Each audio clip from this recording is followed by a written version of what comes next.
And we are live. Welcome to the Political Orphans, the bold new voice of independent media where left meets right, powered by you, our commenters. My name is Nico Lagan, and I am a conservative. To my left, Rob Ambrose, a liberal. Our goal is simple: challenge the narrative, reject political biases, and tackle topics that mainstream media won't touch. But above all, we want to create a space where people who disagree can have a civil conversation and find solutions to the problems that we face together. Now, if it's your first time joining us, yes, we do record for 2 hours at a time. But if you're looking for a specific topic, just look at the bottom of the screen. The feed is going to be separated by subject so you can find exactly what you're looking for. But I suggest that you stick around because the reason we record for 2 hours is because we take a boatload of comments from our listeners. Now, of the day. First, Jeff Evely is going to join us at 12:30 to speak about the hiking ban that currently is into effect in Nova Scotia. Second, turns out that Mark Carney wasn't able to make a deal with Mexico either. Chinese health officials are warning us that a new mosquito-borne virus outbreak, a new anti-Palestinian racism report calls for Canada to recognize May 15 as Nakba Day. I ask you a question. Has Scotiabank implemented a new policy preventing cash transaction over $10,000? Bill C2 sounds familiar? Finally, Canada's top scientist recommends the government to create a UFO agency. And yes, you heard that right. UFO agency to take calls from Canadians who claim to have spotted alien life. Get your comments ready because the show starts now. What's going on, man? Jesus. What's happening, brother? I see wise guy. Like says, welcome back. Bro. You know, nothing like making 400 grand a year and telling the government we need a UFO hotline. they're running out of ways. They're running out of ways to justify their salaries. Or spend our money, Yeah, exactly. Yeah. Well, we'll talk about it, but that's pretty fucking hilarious. It is really funny. Man, I was telling you that earlier, but recording alone is not the same. Oh fuck! Honestly, I can't do it at all. Like I'm sure you've been doing this for a couple of years, so you can probably wing it. I'm sure it's not the same, but like when I've recorded way more alone than with somebody, but it's just the dynamic is not the same. Yeah. No, I agree. It's completely different. You got to have that back and forth. You could call each other fucking gay and shit. Yeah, but more than that though, because I did do 2 interviews, right? We had John Carpay yesterday, that's right. And that's right. We also had Jim McCarthy, and it's not the same. No. Doing interviews, your stupid comments and your the dumb words that you use are always welcome. Yeah, you actually do bring something to the table. I'm surprised. You're dumbing the conversation down, which makes it a bit more entertaining, I guess. It makes you look a little smarter. So you're like, yep, but guys, I think it's the banter. Yeah, I think it's the banter that I miss. Yeah. Well, I mean, there's 2 aspects to a show. There's the information aspect, and there's lots of people out there who are good with that. But then there's just entertainment. You want to enjoy watching people, and I think we do really well in that. We do well in both, but I think the second one, not to pat ourselves on the back too hard, but I think we have a nice mix, and I think the entertainment value on this show is higher than on a lot of the other ones. I completely agree. And Sylvie Emis even missed bugging you yesterday. I know, she loves it. Yeah, she's like, oh, it's not the same bugging Nico. Yeah, no. And the worst part, yesterday I had just gone back from San Francisco. Yeah, and I'd like to hear about that. My kid kept me up all night. Like I literally stayed up all night with him. By the time I recorded, I had nothing. You know how much people don't realize how much energy this takes to be on for 2-3 hours at a time. Like don't even think about the research and everything that takes in order to just prepare for the show. But running the show and being somewhat entertaining, sounding intelligent, Yesterday, man, I could have used your help. It would have made my job a lot fucking easier. No. Asshole. As you guys can see, I'm a little at a different place. I'm down in, actually, it's interesting you had this topic as lead, because I'm in Nova Scotia, and I'm in the belly of the beast for this actual policy. I'm here on vacation with my family, and as you can see, we can't go anywhere. No, we're literally out in the woods. That's their backyard right there. So they so it's interesting. But yeah, there was a bit of a snafu. I brought my equipment that works at my place, but there was some stuff that I was missing that I didn't realize till showtime. But we're all sorted out now, so we'll figure that out. No, but you're lucky. Like I can run the show. I've done so many shows by myself. It's fine. It's just the thing is not, the dynamic is not there. It's not the same. You're right. No. And you're right. It does take energy more than you would think, because you would think, oh, they're just talking, but like, you don't always feel like talking, right? Sometimes you just want to be flat, but you can't be. You can't be like that on a show. So you kind of have to force yourself to have energy, and it's easy when you're feeling it, right? Sometimes you have great guests or great topics, and we're just flowing, and it works. And there's other times when it's a grind, and you're right about that for sure. It's when you're not into it.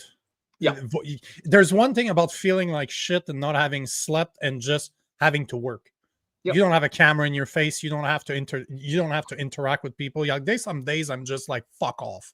That was one of those days yesterday. I would have just left the cell phone alone all day and just whatever. Yeah, well, and when it comes to energy, it's very difficult to create it from yourself. Well, at least when you have two of us, we can riff off each other. And, you can feed off each other's energy and stuff. But I appreciate that, Sylvie. At least, again, I've done so many of them by myself. I'm used to it. It's the dynamic is not the same. It's just not the same.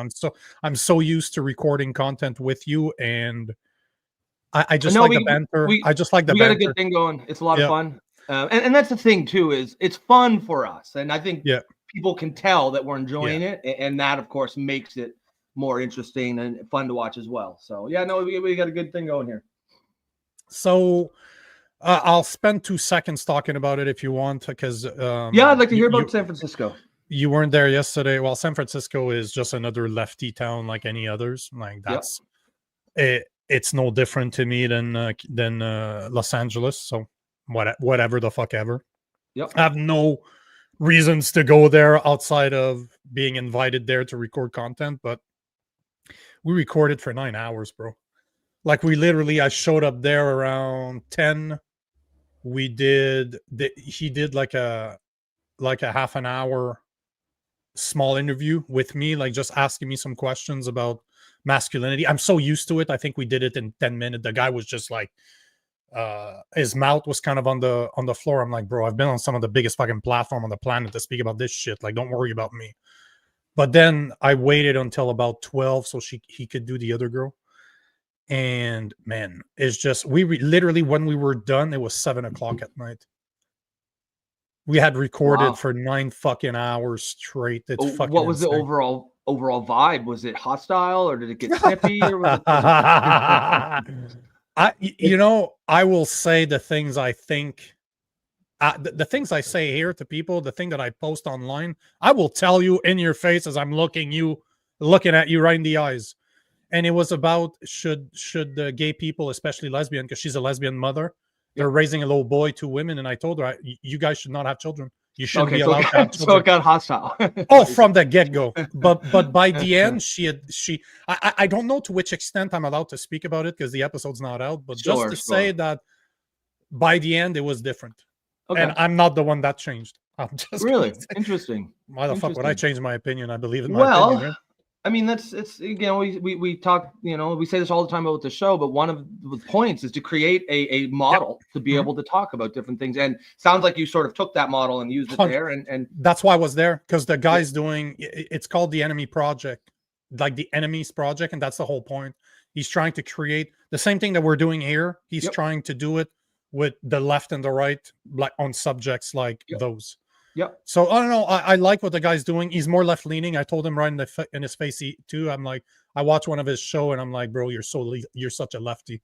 So I don't necessarily. Is he a good faith lefty? Is he at least trying? I think so. Okay. I think so. That's all you need. That's all you need.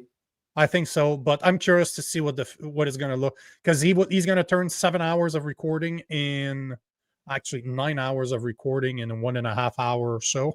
Jesus, that's a lot of fucking editing. Yeah, fuck, that's brutal, man. Yeah. Man, we got a few comments. I think you're going to be joined. Derek Seitler. I don't know if you know Derek Seitler, because he was there yesterday. Super entertaining. So good to have you back, bro, because I don't remember seeing you before yesterday, but he was there yesterday. We had a blast. Now he gets to meet my gayer half. And your beard. Yeah. Yeah, my gayer half, exactly. So yeah, it's Derek, Rob, Derek. Yeah, the weather's great here, brother. I'm just outside Halifax. But yeah, don't go in the woods. Don't leave your car. Just don't go anywhere. But it's yeah, no, it's, I mean, the weather's beautiful. I grew up here. I grew up in Halifax. Love it. So yeah, you'll have a good time. But every time you say Halifax, all I can think of is one of my favorite movies, Goon. I fucking love that movie. I've seen it like 20 times. I fucking love is it like what's it about again? Is it the hockey player thing? It's the hockey player from the US that it's the guy that he's a goon. He protects a Frenchie from Montreal. Stifler, Sean William Scott. It's my favorite movie. It's my favorite movie of him. Halifax. Yeah, that movie's awesome. Funny. That's all I can think. Every single time you're going to talk about Nova Scotia or Halifax, that is all I can see is his fucking idiot friend that keeps on screaming at him. I've known him since his dick was the size of a Tic Tac. Sorry, guys. Yeah, I digress. We're good. They're like, yeah, some of the, if they haven't seen it before, they're like, are these guys okay? Nope. Yeah, this is it. No. Yeah, we're not. Yeah, the answer is no. No. But yes, I'll take this before we get into the first subject, because it shouldn't take the first one shouldn't take long. We'll just run into a quickie before Jeff joins us for the main topic. But Wise Guy is saying, did you mention that gay relationship very rarely last? Hard to find or less gay couple over 50 usually. These kids end up in a single parent anyway. Not only that, I did not approach it because that was not necessarily the point. Like, I could have went down that rabbit hole, but it was already hard just sticking with her. It was hard to just stick to the main topic. Like, they're very emotional, right? And at the end of the day, I can understand why, because I'm basically telling her that she shouldn't have a child. So I get it. I get why she would get this stuff. I just got to plug my laptop and keep going. Yep. So no, I did not approach it, but it's even worse than you think, especially for lesbians. Like, did you know that the highest rate of physical and emotional violence, so violence within a couple, are lesbians, and it's like 2 or 3 times the rate of heterosexual couples, and the people with the less violence in their couples are gay men. Funny enough, right? So for the people out there that believe that women are not violent, guess what? Lesbian couples are the most violent of couples, both physical and emotional, and gay guys are the least. Funny enough, eh? That's a wild statistic. That's a wild statistic. Is that you knew that, right? Sure, like accurate. 100%. 100%. Well, I'd heard it before. Yeah, I've spoken about this on the show. That's actually kind of fascinating. I wonder. It was something, if I remember the numbers, like, I'm just gonna go on top of my head here. I think it's 60 to 70% of lesbian couples report either physical or emotional violence within a couple that they've had. And I think that gay couples were like in the 20-ish percentage, and heterosexual was like in the 30-ish. Wow. So yeah, it's insane. It's like twice as much as heterosexuals and like 3 times as much as homosexuals, like gay men. Absolutely funny. Unreal. That is awesome. We'll finish with that one. I missed that. Can you weigh in male gays not being violent? I don't know, Sylvia. I'll let you know if I'll let you know if I meet any.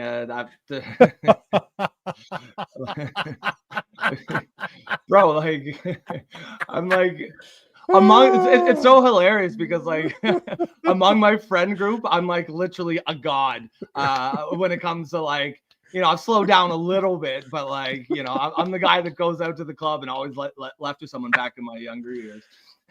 And then I'm getting my balls busted like crazy here on the podcast. Oh, I absolutely fucking love it. Oh wait, hang on. Angry Kane says, when lesbians get in a fight, do they throw frying pans at each other? Sylvie, I don't know. You want to chime in here?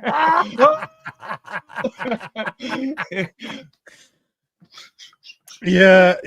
Hey, Derek, if it's your first time, if yesterday you thought that was a regular show, just saying, man, you're in for a fucking surprise today, bro. Yeah. So let's get into the first topic of the day, since we have about 14 minutes to talk about it until Jeff Evely joins us. We have to talk about this because this is absolutely hilarious to me that Mark Carney could not make a deal with Mexico. So it turns out that he was brought in as the savior of Canada, the best person to deal and negotiate with Trump. Wah, wah, wop, wop, canoe. So he wasn't able to make a deal with Trump, and now it turns out that he was not able to make a deal with Mexico either. So let's Can this guy make a deal with anybody? Guess not. Europe, yeah, Europe got done real fast. Yeah. Hay acuerdos bilaterales, pero pues tenemos el tratado comercial con Estados Unidos, Canadá y México. También formamos parte de otro tratado donde está Canadá también, entonces no hace falta. Esta reunión viene de I thought it would be translated. En Canadá, nice. Con el ministro. What's she saying? The gist of it? It's she's basically saying that there's no reason to have a new deal with Canada because they already have a pre-existing one, like as part of the Kuzma. Yeah. And so I could not find the actual statement, but she had a statement somewhere that she's basically saying that it was not important. Like I have to refine. I lost the statement. I don't know what the fuck I did, but I didn't save it this morning. Now I have to find it. But it's basically saying that. There you go. No, it's right here. We have a trade. So we have the trade deal with the U.S., Canada, and Mexico. There's no need. So there's just no need. They're not important enough. They're not important enough. It's like how if you're if you're younger and you're trying to like undermine some guy talking to his girlfriend and you're like, oh, so how's Calvin doing? And she's like, oh, it's Kevin. You're like, yeah, whatever. He's not important enough to remember.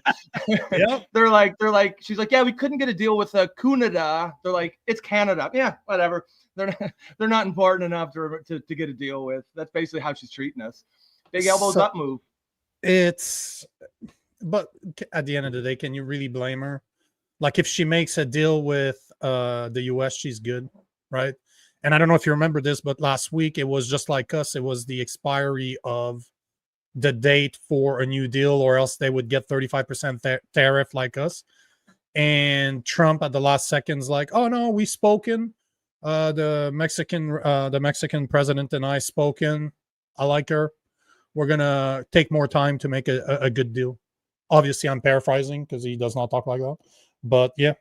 Turns out that she gets an extension for 90 days, and we're like tariff territory right now in Canada.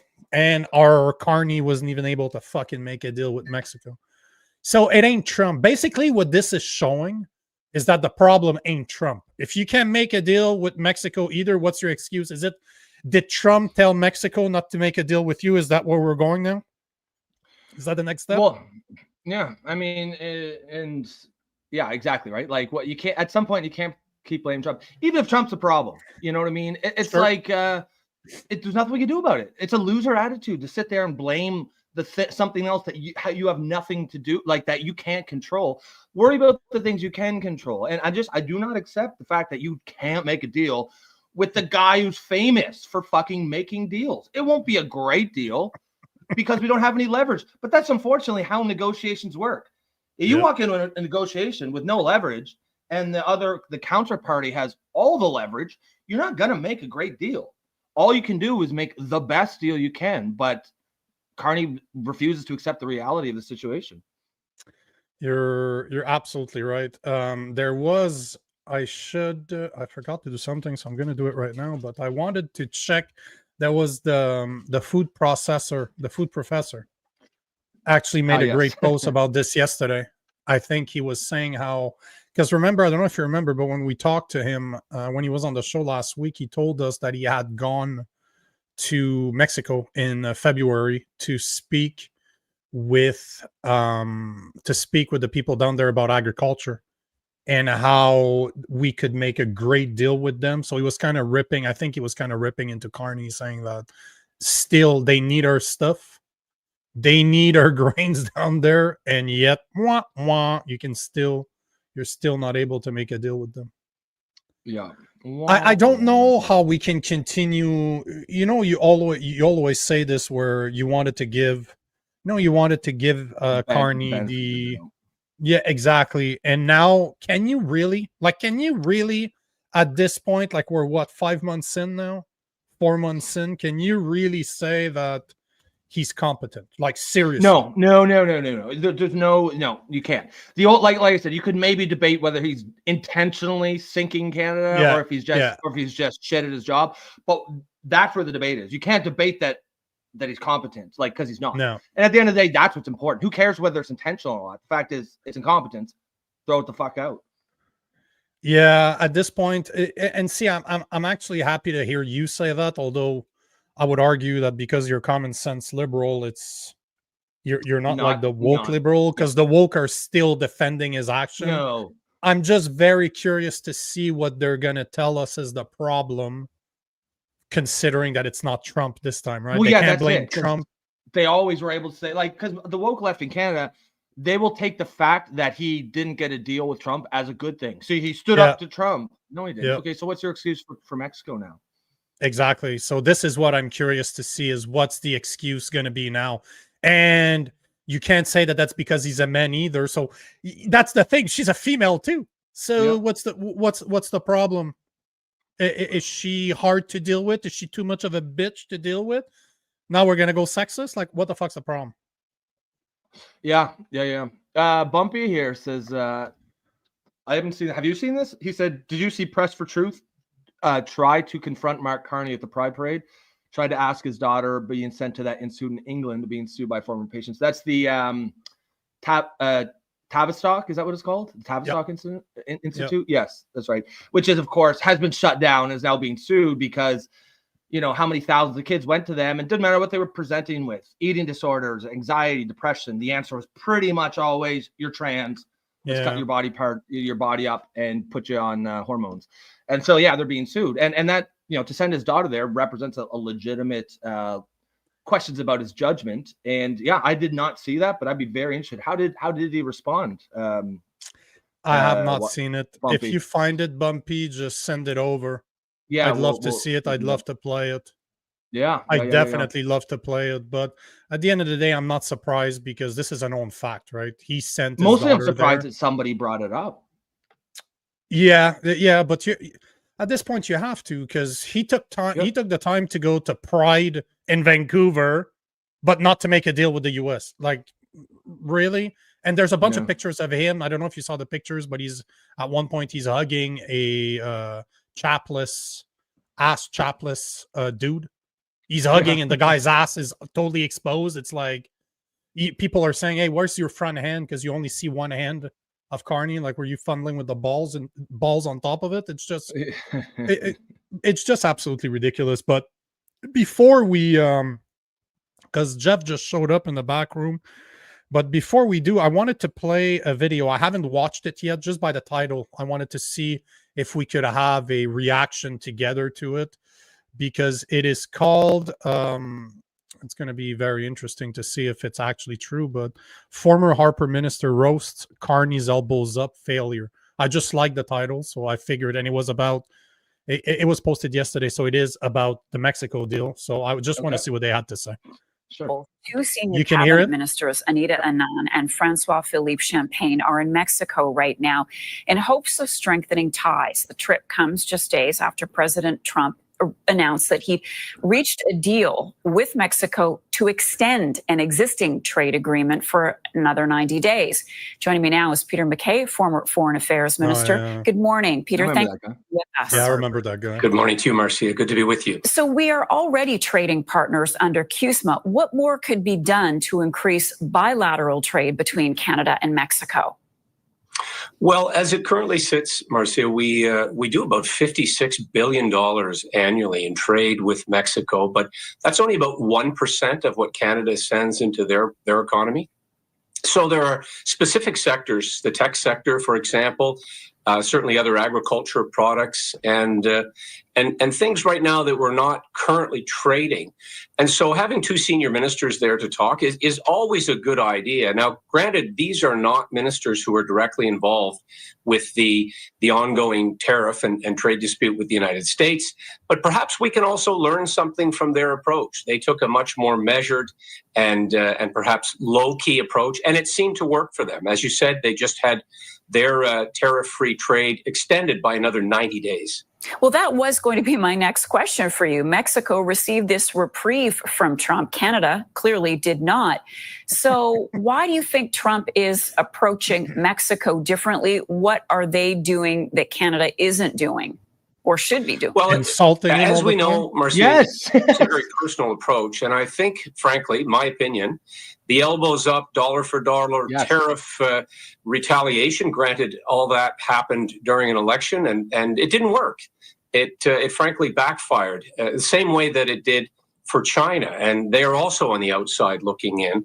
So perhaps a little more subtlety and behind the scenes work to try to alleviate some of these other outstanding issues, some of which are simply not true around fentanyl and border problems. But nevertheless, the president of Mexico, Claudia Sheinbaum, has effectively maneuvered around some of the difficulties that Canada and our Prime Minister, Mark Carney, have experienced. So there is obviously lessons to be learned. As you point out, these are not ministers directly involved with trade, but I'm wondering if over the next 48 hours, relationships could be built that would help perhaps in a precursor to CUSMA negotiations or renegotiations. Oh, absolutely. Building relations is always a good idea. And having said that, we really don't send as much to Mexico as we could and as we should, given our proximity, it makes far more sense when we talk about diversification, yes, to Europe, the Asia Pacific, certainly the UK. But here we are, sitting on the top half of North America, Mexico on the bottom half. We have tremendous opportunity if we can get it there. Energy becomes a big question because we'd have to transit it through the United States or ship it there. And so our own infrastructure limitations, again, come into play.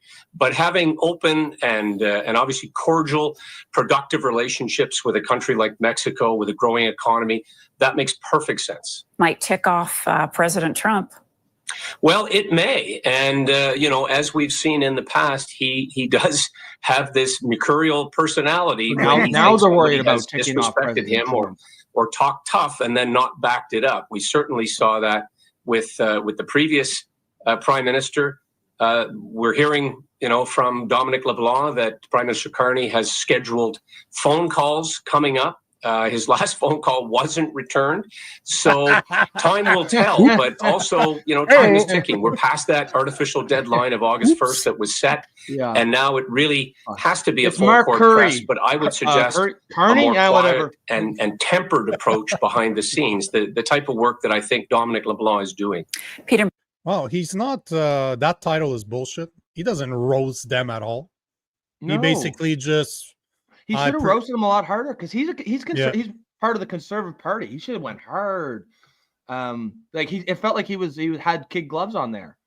Yeah, and I was thinking just that slightly abrasive is saying it's funny how he threw in another comment about there's no fentanyl issue in Canada yet. We have massive labs producing it and they're all Chinese funded. There is a fentanyl problem. He did not sound like a conservative at all. All. All he said to me, he sounded like somebody that works for CBC. Yeah, he sounded like a center left. He did make some criticisms, but they felt tempered. When the fact of the matter is, the reporter's like, well, why was Mexico able to get a deal and Canada, as if it's hard? Yes, because Canada insulted the fucking person that they're dealing with, the notoriously thin-skinned guy who has all the fucking you know what, man? Like, not to pat ourselves on the back too much, but we were fucking absolutely right on this show. If people who are here from back at the during the campaign, everything we said about this has come to pass, and we were bang fucking on. The number one word, you probably heard this 10,000 times if you've been watching this show since then, was leverage. We said, why are we doing this elbows up bullshit? We don't have any leverage. You can't bluster your way out of a fight when the guy is fucking 6'8" and 230 pounds and you're 5'5" and 110 pounds. Like, it's not going to work. Being blustery works if you have something to back it up, leverage, but it doesn't. And it was so obvious. And we're not claiming to be fucking brilliant economists or political operatives. We're just common sense people who could see if you insult the guy you're dealing with, especially since he is famously thin-skinned and worried about, you know, being respected and stuff, of course he is not going to cut you a good deal. Mexico, you know, they didn't bend over for Trump, but they respected him. They didn't insult him. And look what happened. They got a good deal. Canada, elbows up, when talked like, oh, we got this guy. We're gonna don't worry, we'll deal with this idiot for you. Just elect us. And then they thought that he was going to ignore everything that they said during the campaign. And it's so idiotic. And I don't understand how they can pretend like, whoa, wow, what's the difference? Why did Mexico get a deal and we didn't? Open your fucking eyes, man. That's why. Yeah, I completely agree. Yet here we are with no deal with Mexico. So explain that one to me. Explain that one to me, how we could not make a deal with Mexico without blaming Trump. That's the question I have for the lefties out there. Of course not. I see Jeff's here, and we're gonna jump into him. I just want to take this real quick. Leah says, I think the Liberals are almost to the point of complete desperation and about to hit peak decline. Sorry to Rob. Yeah, no worries to me. I'm a small L liberal, classic common sense liberal. By no means am I a big L party liberal. I think the Liberal Party, I voted for Polyev because I think for the left wing in Canada to be successful over the next 10 to 20 years, the Liberal Party has to be fucking burnt to the ground and rebuilt piece by piece. And that can't happen if they keep winning. That's why I strategically voted for Polyev. Mr. Jeff, you ready? Thumbs up. Mr. Jeff, cool. Well, I guess we're going to have to start calling you friends of the show. What's going on, bro? Jeff, what's up, brother? Sounds good to me. All right, doing good. Yeah, what's up is we're in climate lockdowns out here in Nova Scotia. But Rob, you're done in Halifax, I think, so you know all about it. I'm in Halifax right now, just outside of, I don't know how familiar with, but Fall River is where I am. Okay. But before you guys go, I got to give credit to Sylvie because she tagged me in your video this morning. I want to show that video because it's fucking hilarious. I posted it on Instagram this morning. I made a post with it, which I thought it was absolutely hilarious. The fact that you look like an asshole the whole way through is so much better. Like a sarcastic asshole. Just look. But I just... This was sent. Oh, fuck it. That's why it works, because you can tell it's authentic. Yeah, I'm fully aware. Well, I will qualify that though. Every time I've ever been called an asshole in my entire life was because I was being honest. Yeah, I'm right there with you. But to put a bit of perspective to this, Jeff, you are out of Nova Scotia, right? This is where you reside year round. Yes, sir. I'm in Sydney, Nova Scotia. If you guys haven't heard, beautiful place. If you guys have not heard, we now have, you know what? Hold on. Before I play your video, let me play this because I thought it was actually interesting that, you know, Sean Feucht, the Christian today. The Christian singer that's being destroyed in Canada right now. He's the one that posted this. So I started following him after it started happening.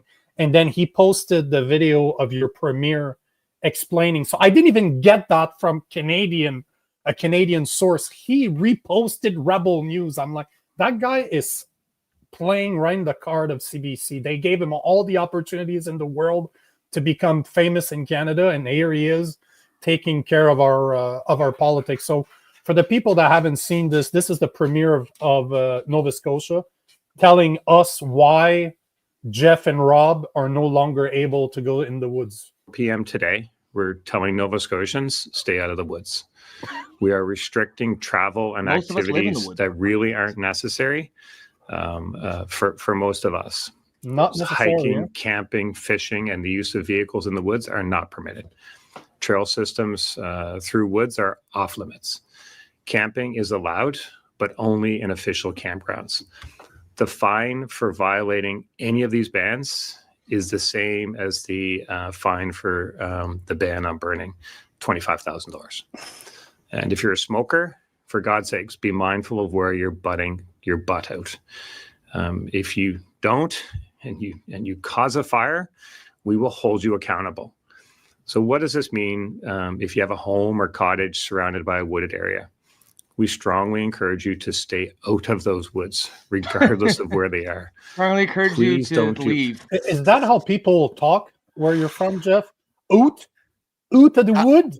You guys say out? You know what? I never got that. Like the Americans are always saying that we say a boot. I never got that either. Do we? I'm like, do we say that? Maybe in BC. They exaggerate the A thing too. Like I've never really heard anyone say A the way that they say that we do it. No. They actually say it the same way that we actually say it. I know that because I lived there for 4 years and I kept pointing it out. I was like, "See, you guys say it too." You say it sometimes too, yeah. Yeah. Anything that could unnecessarily put you, your family, or your neighbors at risk. This situation sucks. Summer is one of the best times in Nova Scotia, and we all look forward to getting outdoors and enjoying our scenic beauty that surrounds us. I get that, and I'm right there with you as Nova Scotians. But you can still go to the beach. In fact, that's a great place to be on these hot, dry days. Just no bonfires. If there's a short trail to get from point A to point B, like from the parking to the beach or to the lake to fish, that's fine. But that's it. No heading into the woods to spend time there. I know it's inconvenient. I know it's the height of summer vacation and people want to do all the activities that we so much enjoy in our great outdoors. We have a beautiful province. I know everybody wants to enjoy it, but we have to stay out of the woods. It's a small price to pay right now to avoid the kind of devastation that we saw from the wildfires in 2023. So this is what made you do the next video, which is why I reached out to you this morning. And I fucking love that I was able to get you on the same day. I literally reached out to you like 3 hours ago. You're like, I'm down, bro. Yeah. And here you are. And now you're on the thumbnail, by the way. The thumbnail of the show is literally, I took a screenshot of the video you made, that fucking grin you have. That's the thumbnail of the show today. I'm just saying. So let's watch this, because this was, to me, was just hilarious. Like absolutely hilarious. And then I'm going to show you a 15-second video and tell me if that's how you feel about this. And then you guys can discuss all you want about what your opinion is. My opinion's pretty fucking clear. After I show you the next video afterwards, you'll know exactly where I'm going with this. So here is Jeff being an asshole in front of the trails, telling us how ridiculous this is. Look at that face. Hey everybody, Jeff Reevely here. I'm in Petersfield Provincial Park in the most tyrannical province of Canada, which is Nova Scotia, with my fuzzy friend Axel, where we walk pretty much every single morning. And here you can see that this area is taped off because that trail is the woods. Area is not taped off because that's not the woods. This area is taped off because that's the woods, and there is a sign here that says trail closed due to extreme fire hazard. So that is the woods. Sounds bad. This area is not the woods. This area is the woods. This area is not the woods. This area is the woods. This area is not the woods. As you're getting smoked in the non-woods area, puff in the dark. It's not the woods, so I can smoke here. It's not the woods. This area is the woods. This area is not the woods. So you guys are my getting the God. gist of it, but this is, man, you're this morning when I was looking at it for the first time, you were at around 250,000 views. You are at 453. So this video is going to make 1 million views, no questions about it.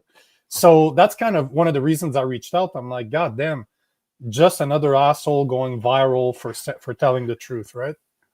So let me show this super fast video and tell me if that makes any sense to you. Because when I saw your video this morning, when I saw the announcement yesterday, I saw your video this morning. I'm like, hey, this reminds me of something that happened about 4 years ago. And you tell me if I'm right or wrong here. Walmart will begin mandating one-way aisles to help their customers practice social distancing. Customers will see floor decals throughout the store to help with do anything. We just green need to practice. Shop This Way stickers will be on the floor to indicate the entrance of each aisle. Red Do Not Shop This Way will tell you not to enter the aisle. You remember that? Obey. When I saw your video, I'm like, it's the same. So you guys can go ahead. I'm gonna take one comment that's giving you credit because it's fucking hilarious. The Mr. Doctor clearly saw your videos, like, oh, it's this guy. I didn't realize it was the same guy. Yeah. Well, Mr. Doctor also said this one. The Nova Scotia wildfires were created in a lab in Wuhan. it's a lab leak. Actually, a racist awesome. for that. So yeah. So, I will. You go what ahead, the fuck happened, Jeff? Like, what the fuck's going on? Bro, risk averse bureaucracy. Nanny states. Yeah, big time. And it's way over the line. This is a massive overreach again.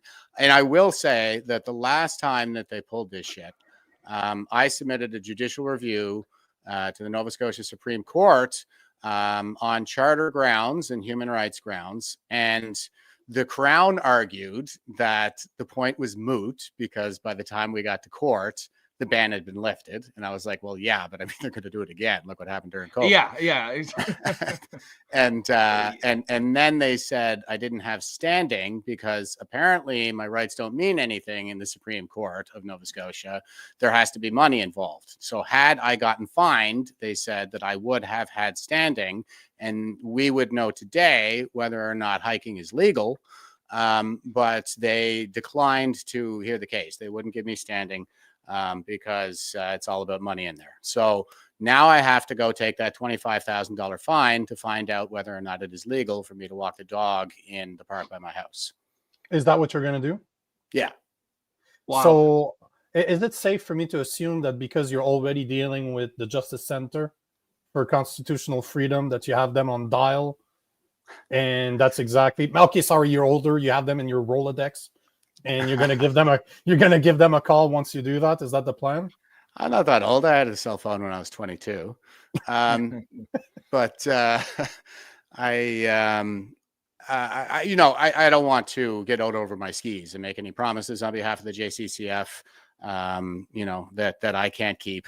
So what I will say is that I reached out to basically everybody that does this kind of work right away. And, I explained the situation. I told them even about my court case in 2023 and why it is that I have to do this now. I would have done it yesterday. I wanted to get out there right away, but I'm going to be honest with you guys. Like, I am just so fed up with this crap. It's kind of like I need to breathe for a day or two because we got to handle this like pros, right? So I'm going to be confronted and I got to deal with that confrontation. And based on what everybody tells me, I'm really good at dealing with that, but I'm still just a man. And I just need like a minute to breathe here before I go out and do that. Send it over. As soon as you have something new, keep me in the loop because I'll I want to have you back on. Send me whatever you have because I know you're big on X. You have more of a platform on X. I have more of a platform on Instagram, and I cross-pollinate X to Instagram. So I like and we're getting quite a following here on YouTube as well. So just make sure to keep us updated every single time you got something. Just fucking text me, tell me what it is, and I'll talk about it. We'll have you back on because we need guys like you to continue doing what you're doing, man. 100%. Thanks, bro. So Jeff, that was like the first time I saw that video. I've been, I'm here on vacation, so I've kind of. So what you have behind media. you is the woods, just so you know. That's like this is this is the woods. I'm in the woods. Ridiculous. Yeah, look at that driveway. Yeah, it's a fire hazard. That's that concrete can take off. So I haven't seen that, but I saw it today or just now, and it was hilarious. But there's a couple of things that sort of jumped out at me. I just wanted to quickly discuss. First is just from a matter of practicality. Obviously, any law and policy has to be practical to work. And the one thing that jumps out at me, and I think that your video really captures well, is what the fuck does the woods even mean, right? Like, you can't just say stay out of the woods in a province like Nova Scotia, right? So I mean, it seems to me, even let's say it's appropriate to have some restrictions. It seems to me that what we should be banning is activities, right? To say no fires in the woods. Yeah, sure, cool, I get it. No smoking in the woods makes sense. So I mean, for that was kind of the first thing, but then I think the more as the meat of it, the bigger issue is, and I think the way you see this is the early stages of perhaps a potential slide into sort of maybe authoritarian or inappropriate lockdowns that we had during COVID. And so I think it's really good to get out in front of that. But there was something that jumped out, this comment here from Sylvie. So she says, Jeff, that video was over the top hilarious. We have to keep mocking them. And of course she's correct. But, it made me think mocking them is absolutely what we have to do. There's, if we step back and just look at the history of humans and authoritarianism and fascism, there's a reason why one of the biggest crimes in these things is not necessarily disliking the leader or hating a leader. It's mocking the leader. They understand that that's how you defeat this shit. That's how you defeat authoritarianism. You can't really defeat it with violence because they're always going to beat you there. They're always going to come back harder if that's the route you want to go. But in my opinion, the cure for authoritarianism is actually not anger or hate. It's laughter. It's making fun of these guys. It's showing how ridiculous. And underneath the humor, we all get that there's a real serious point being made here. So I think that was an excellent video to make. I think it was exactly the right tone to take. I just wanted to think: is my assessment correct that you are drawing a parallel between the COVID stage and what we're doing here? I think the parallels are pretty obvious. I didn't even really have to draw them explicitly. But I think everything that I was doing there was in that same vein that you were just describing. Tyrants can't take democracy. That's their weakness. That's their weakness. Well, weak men bring hard times, and living under tyranny is the hard times that we're talking about here. And so tyrants are weak men. They're cowards. And the biggest thing, I think the most threatening thing about a tyranny or a dictatorship is obviously the loss of life. I mean, these are circumstances under which, massive numbers of people die. And historically, it has everything to do with the fact that tyrants are not open to feedback. Like Mao never murdered anybody himself. His public service did that. And there is reason to believe that perhaps he didn't even really know the extent of the carnage because nobody wanted to come to him with bad news. He was too insecure and too much of a weak man to be able to accept that feedback. And all systems without feedback are unstable.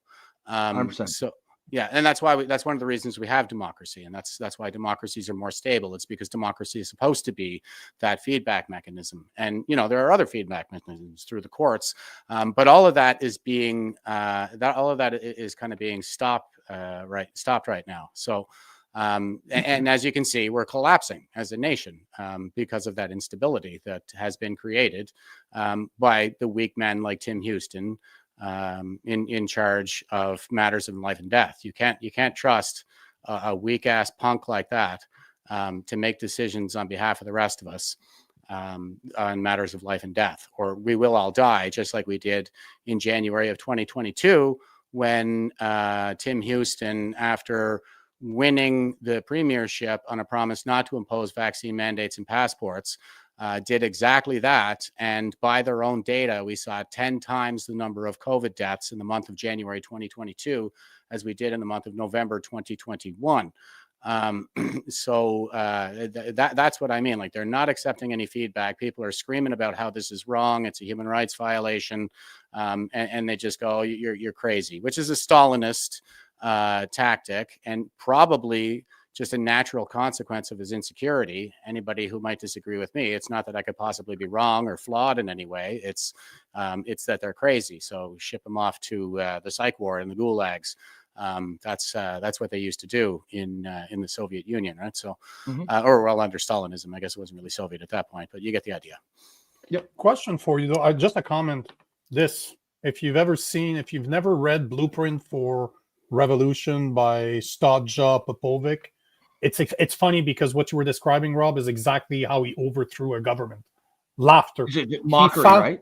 He found what the biggest issues were and made a mockery out of it. And the point that you made to say that he couldn't fight them directly because they had an army. So you could not have a bunch of regular people just fight with the army. You can't. How do you destroy them? By making their policies look so stupid that they have to address it. They have to go on camera, and no matter what they're going to say, it's going to make them sound stupid, because you're either going to have to say, you guys are right, we were wrong, or they're going to keep on digging. And the more you keep on digging, the stupider, that's a good word, the stupider you look. Now, the question I have for you, Jeff, because I know you're like me, you're a conspiracy theorist, and up to now you've been very good at kind of walking the line of not going overboard as to what do you think is happening here. But personally, this is a control thing. Like, it has nothing to do with safety. This is to control people. And when I saw your video, I posted about it. And the question that I asked people after your video is, if they don't want you in the woods, why? Why do you think is the reason? And I'm not saying I know why. Personally, I fucking know why. But I want people to think for themselves. So I'm asking, and I'm going to go check out what the answer is later on, what people think about it. But what do you think about why they are preventing people from going into the woods, or certain parts of the woods? Because who knows what the woods is, right? So we won't catch the left-wing eco-terrorist arsonists that they're sending in there to drive the climate agenda. So I knew you'd go right into it. Served. and that's the thing is, the guy who set the fire down in Barrington, he was charged with starting a fire on private property without permission, failing to take steps to prevent that fire from spreading, and then leaving a fire unattended. That sure sounds like arson to me. He left the fire he started unattended. But he's on the left, so he doesn't get the arson charge. He just gets those other three, and he hasn't actually been convicted yet either. I think that's his fall. And we know that there were a couple of cases of arson in Pictou. Apparently, the big one in Halifax, there was somebody burning refuse in their backyard. That's a good cover for arson too. I don't know. So anyway, but I know there sure was a hell of a lot of arson in and around the time of the Nova Scotia wildfires. It's hard to say who's driving this. I don't think it's like Tim Houston or anything like that. It's more like the Chinese Communist Party or the Chinese Communist Liberal Party of Canada. The left broadly. And in Houston, I mean, he's on the left, he's a liberal in a blue suit, but I don't think he's really directing it. I think that he's not doing his job. Somebody was just saying in the comments, like where is he getting this from? Well, he's following the advice of the professional public service. And that's what Trudeau used to say all the time. We're following the advice of the professional public service. That is the opposite of what a politician is supposed to do. And this is the feedback mechanism in democracies that make us stable that I was just referencing, we're supposed to send our representatives to the bureaucrat's capital, to the professional public service, to rein them in, to say what you people are doing is not working for us. Mm-hmm. It's very painful and you need to stop. So that's why we kind of invert the power pyramid with the Democrat, with the election, essentially, because the people who are running our institutions are the real power in this country, and our representatives are sent there to rein those people in. But right now, over the course of the last 5 years, they've been doing the opposite. and they've just been driving us harder and harder because like bureaucrats, they don't get it. Like they get drunk on their own power super easily. They're soft and squishy and they have easy lives.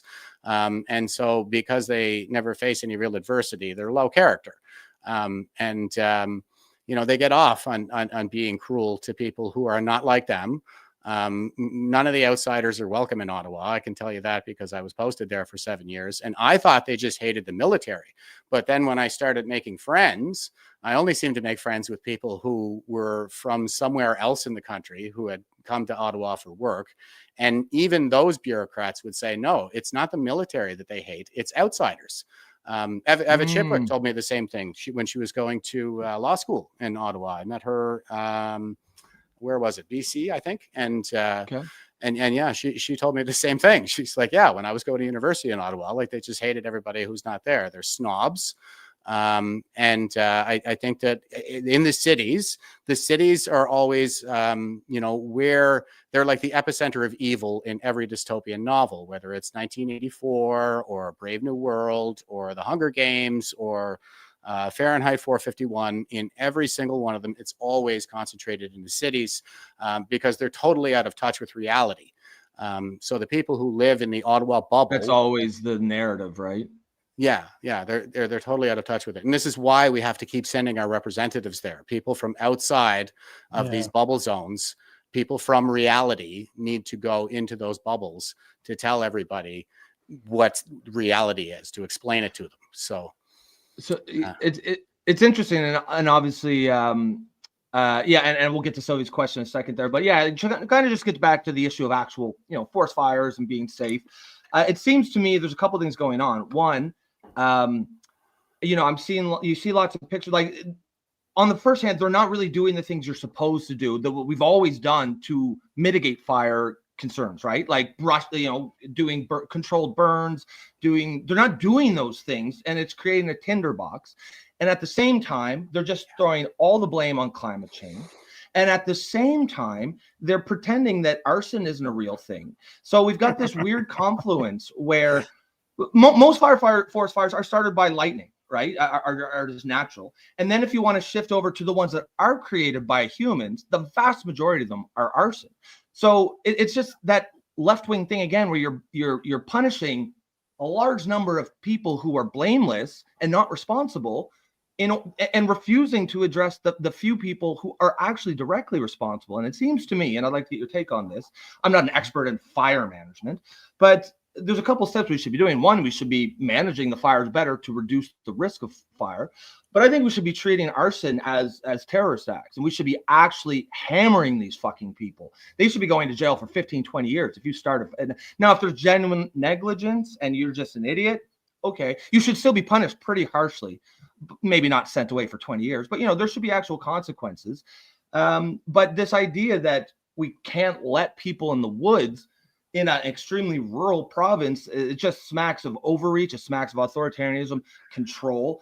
And it's hard not to make the case, or at least I'm not a conspiracy theorist like you two, but even as we're talking here, I'm sitting here thinking, I'm like, I wonder if there are decision makers who are intentionally saying, you know what, we're not gonna, maybe they're not starting fires, but they're thinking, okay, if we don't maintain the forest, we don't do our proper forest maintenance, and we blame it on climate change, then if a bunch of fires happen, not saying I want them to happen, but that'll really help our ability to blame climate change. It all feels like it's all part of this.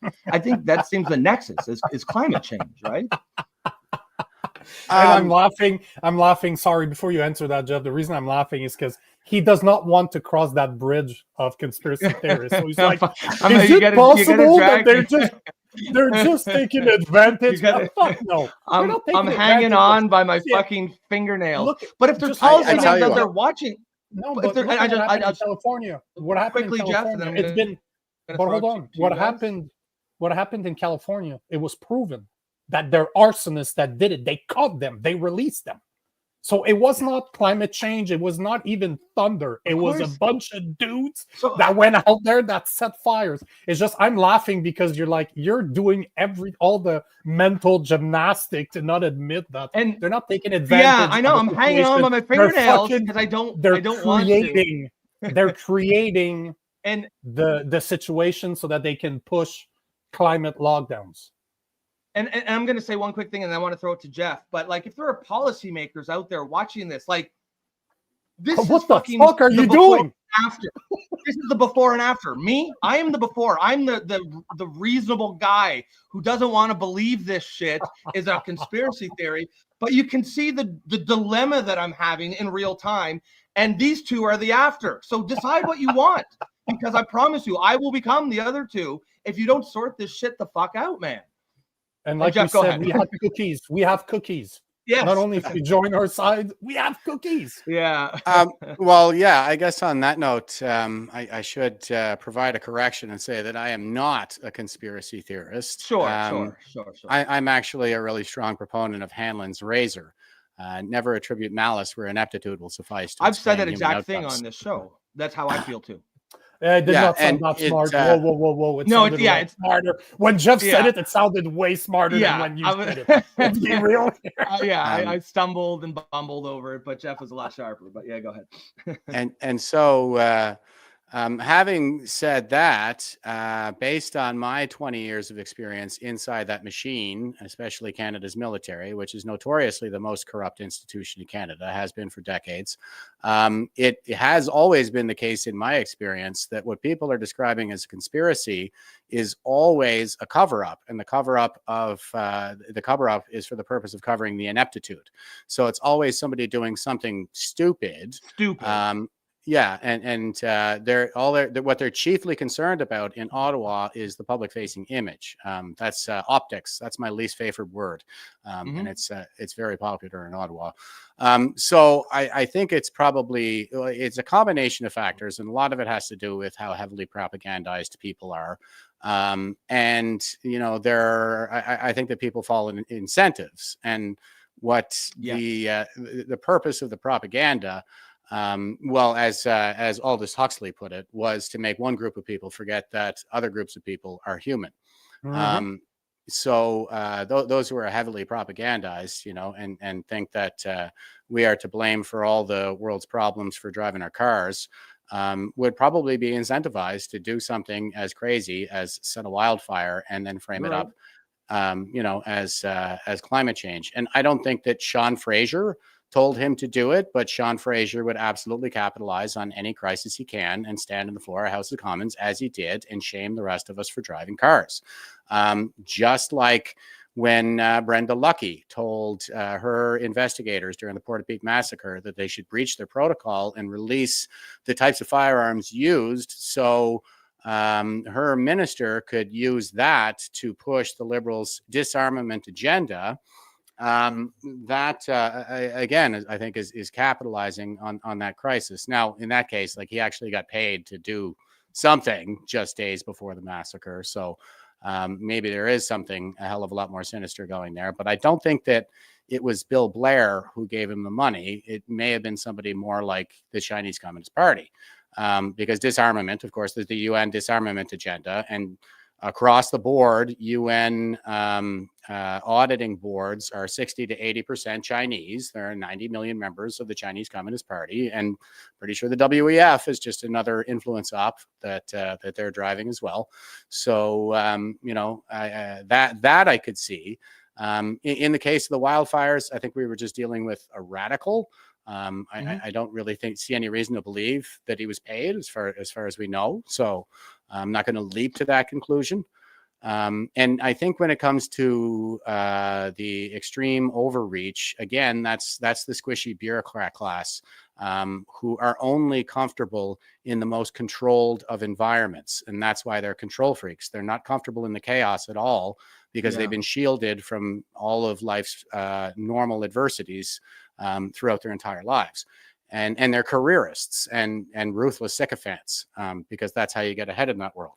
So I think that the bureaucrat class is, you know, they're in charge, because that's how it works in bureaucrat world. I'm in charge, and what I say goes. And policy be damned, in my experience, especially with the military policy and the National Defense Act, be damned. I'm in charge. What I say goes. So those are the people who are advising Houston. And, you know, what's Houston, a banker or something like that? Like, not exactly the strong man that we need to bring good times. Let me ask you this, though. I just want to make sure that we're on the same page. Hold on, just to make sure we're on the same page. So basically, so Rob does not want to believe that there's an agenda. He wants to, a bit like you, he wants to see, he believes that they're taking advantage of something that's happening, and they're just playing the game in their favor, basically. I completely disagree. I think this is all done on purpose. But I think where we can agree, even though we don't agree on that, is the indoctrination centers that we call our school system has been teaching those kids to believe that if they don't do something in the next 5 to 10 years, we're all going to die. We've been hearing that for 40 years now. Yeah. But technically, they could be, in my opinion, they are using the indoctrination centers to create those type of individuals that will go out into the wild and burn it so that they can take advantage of it. So I'm not necessarily saying that they need to pay people, but they've been indoctrinating them for 20 years, 15 years, ever since they've been in the school system. Yeah. And when they reach a nice ripe age of crazy 20s, they just go out there and they start doing the shit that they've been pretty much told to do throughout their education. So isn't that a conspiracy? Like, at the end of the day, if you look at the word, that's pretty much what it is, isn't it? No, I don't think so. Like, there's no, global council of the patriarchy instructing men to pretend to like large breasts in order to keep women oppressed. No, that's just natural, bro. That's natural. I'm actually on the board of that group. I'm the chairman of the board of that group, so I can assure you that one's real. But I'll go back to my point on propaganda, and they're really going after the survival instinct in all of this, right? It's all a matter of life and death. And so I think that, like in the case of the Barrington arsonist, he's like 22 years old. So you have a really strong point, I think, with respect to the indoctrination component of it. But I don't like, he didn't really need to be told. And I wouldn't say that was a conspiracy. Like, there was no group of people who were secretly planning this and laying it all out or anything like that. I think he was just a guy who got brainwashed in our school system, like you said. And that's really more like an influence op, I think, than a conspiracy. But that's the smartest thing you can do, though, is to be able to make it look like it was his doing, but by indoctrinating him for 15, 20 years through. Because if you look at the way they talk about climate change in the schools, it's insane. It's like you're saying, it's survival. If we don't do something about it now, we're all going to die. We're never going to make it. We're not going to survive. So I mean, go ahead, Ron. I just wanted to add, so I think definitely, listening to you talk here, Jeff, I think me and you were, my mindset on this kind of stuff when you talk conspiracies is very similar to yours. It's not that I don't think these things are going on. I think most of them, it's just more of I really want to stay away from this idea that there's like a cabal of evil men drinking brandies and twirling their mustaches and dictating the world. What I think happens is powerful people do what powerful people do throughout human history, and they want to keep their power, and they have incentives. And I think if you understand people's incentives, and oftentimes they're incompetent and they fuck up, and then they have to cover it up, as you say. Yes. Now, when you say about, they're not out there paying them or they're not planning fires, that I 1,000,000% agree with that. That's my take on it too. But I would throw something out there to you and see what you think. What I could see is some sort of a stochastic aspect where they don't need to plan it, but they know exactly if we just don't take care of the fires to make them a tinderbox, and then we put out all these things, some idiot's going to come along somewhere and do something. And then when that happens, we can use that and they may even believe it's climate change, right? I believe they probably believe these things. And so therefore that's a very dangerous thing, an ideologue who believes they're doing the right thing. I think that's, it's a great question. I'll say it that way. But look, The post office collapsed a few years ago and could not function. Somebody set that up 150 years ago and forgot about it. Like, the things that we've been taking for granted are completely falling apart. So I don't think that there was a conscious decision as part of a grander conspiracy to fail to deliver the mail, which is the basic function of, like, you know, any kingdom going back to time immemorial. But I think that is very much in line with Hanlon's razor, where we're just seeing ineptitude within the managerial class. It's the boomer generation, by the way. Neil Howe said that back in 1991, that crisis would threaten civilization in the year 2020, plus or minus 2 years, when it was the boomers' turn to start running our institutions. And as you can see, our institutions are in a total state of collapse. And that's exactly what happened with Canada's military, only they reached peak institutional power there first because of the lower retirement age and the higher rate of attrition back in the 90s when we got the Somalia affair. And what we have right now is really a Somalia affair on a global scale. There's a lot of covering up, just like there was with the Somalia affair. The parallels are absolutely daunting. So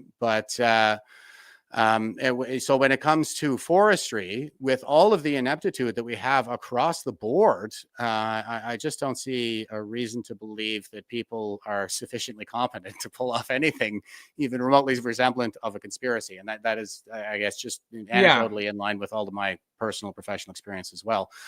We're apes. We kind of fuck everything up, you know, and when we say that somebody is good at their job, we mean that they are the exception relative to everybody else who generally suck at their jobs. And the problem that we have right now is weak men bring hard times, and that's the baby boomers. They were born during the good times in the wake of the Second World War. When everything was on the upswing. They got muscle cars and cheap gas and mansions for the price of a sea can. And you know, so they've had it so good for so long and never went to war like all the other generations, except for, you know, the Americans in Vietnam, where they murdered all their own officers to get out of combat and spent the war smoking dope and shipping opium back to the United States in their murdered officers' coffins. Low regard for human life and a generation of sociopaths, according to Bruce Cannon Gibney.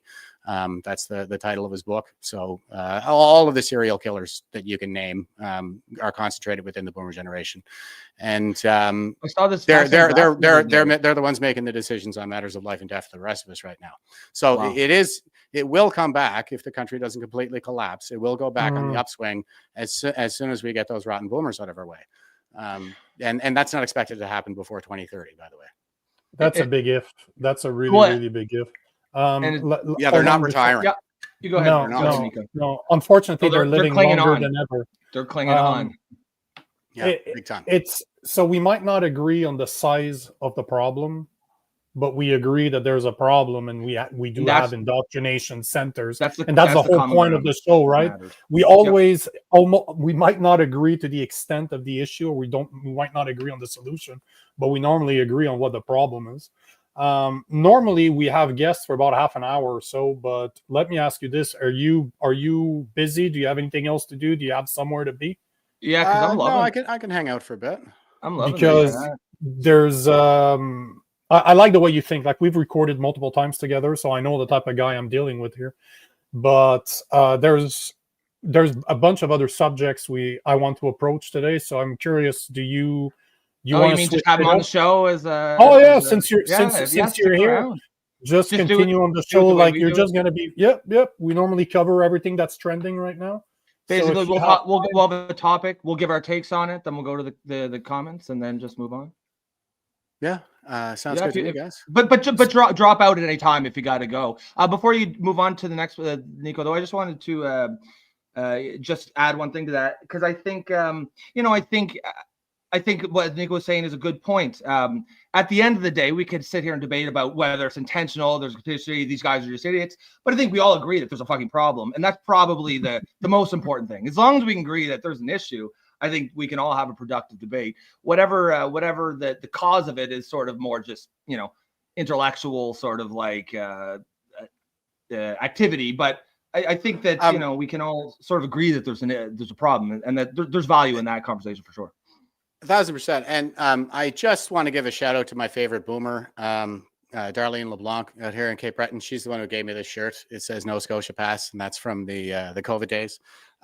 So, and I am describing a social trend here, guys. I mean, I understand that, well, we all boomers in our lives that we love, of course. It's not individual personal boomers. Yeah. And some of the greatest people I know are baby boomers, right? But like I said, it's about a concentration of evil bastards within that single generation. It's not that there are no good ones. It's just that there just are not enough good ones to run our civilization properly when it's their time to lead.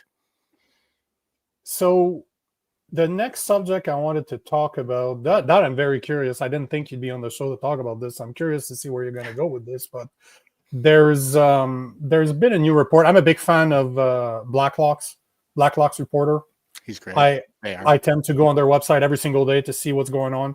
I saw this article posted this morning where they were reporting that a Muslim group yesterday in a report proposed regulation of parliamentary disinformation against Arab Canadians.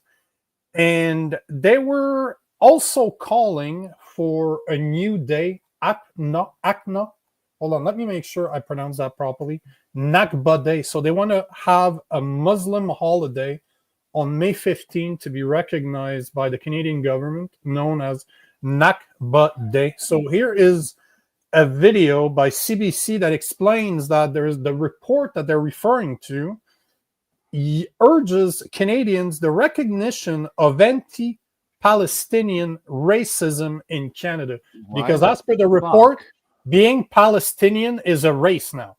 So let's watch the video, and then I want to see what you guys think about this one. Wow, yeah. Go ahead, let's see it. Since October 2023, Muslims in Canada say the hate has only gotten worse.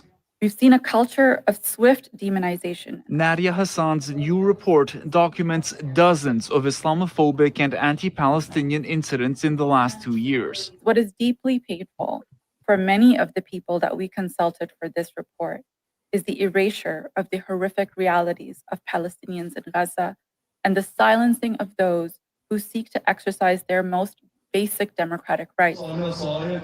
Some say they felt that firsthand. This man protesting the war in Gaza does not want to reveal his name. He says he's been a target of campaigns the report warns about. We were at the mall, and I have a little sticker in the back of my car that says, Free Palestine, with a little kufiye, and it was reported online with my license plate number.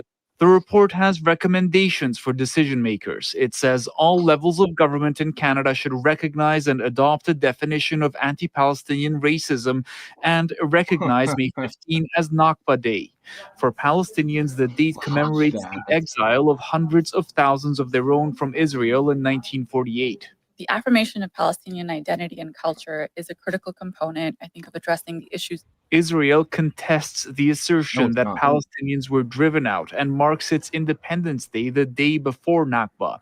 Asked what it thinks of the recommendations, the Center for Israel and Jewish Affairs told CBC News in a statement it urges Ottawa to increase support for security of vulnerable community institutions and criminalize the glorification of terrorism. The federal government has not responded to our questions about the report's recommendations, but the woman they appointed to combat Islamophobia says she will be in discussions with them. Rafi Bujikani on CBC News, Ottawa. So just to put it into perspective, because you guys, I just want to give a bit of context to this so that we're all on the same page here. But one of the women that you saw here in the video, she wasn't the one speaking. That woman is an assistant professor of Islamophobia and sexuality. Just so you guys know, that woman that's protecting Muslims are basically protecting sexuality at university. So we both know that this is full of shit right then and there because it makes zero sense with one to the other. But are you guys aware that we do have that the Liberal government under Trudeau selected a woman to be the special representative on combating Islamophobia? Where's Canada. The one for anti-Christians, Christophobia? Yeah, but what's interesting is that she is a government representative she has a cabinet salary. Like that woman's making like 190 grand, give or take, a year to represent Islamophobia. And it sounds, when you when you go to the government for them to change laws. That's exactly what she is. So she's getting paid by our taxpayers to represent Islamophobia or combat, because her real term is this: special representative on combating Islamophobia for the government of Canada. Just so you guys know. Maybe you guys did not know. I just wanted to put it out there that woman is not a joke. I spoke about her about a month ago when it became very known because she was playing a role. But what do you think about declaring that anti-Palestinian sentiments should be considered racist, should be considered hate speech? And I don't know if you saw that, but last week we have a representative of Indigenous nations saying that hate speech, that if you're criticizing mass graves, you don't believe that they exist, that's hate speech against the survivors of the residential schools, and that should be, the government needs to do something about it. And then keep in mind that guys like me and Rob talk about the fact that Muslims are allowed to block any intersection that they want, like Bloor and Yonge in Toronto, to pray without a permit, just to take over, just to have a show of force. And yet, how long is it going to take before my speech is considered a hate speech to say that they're allowed to do something when, as a Christian, I'm not allowed to do the same? Then that's me. I'll throw the ball to you and let us know what you think about this whole mess. Sure. I'm calling it Islamunism, because that's kind of what we're seeing on a global scale. I like it. Yeah, Love it. it's the communists and the Islamists are allied globally, and not only that, but over time there seems to have been some melding together, and in this kind of almost Hegelian synthesis, like Queers for Palestine. Doesn't make any sense unless you're a Marxist. Chickens for KFC. Yeah, exactly. Yeah.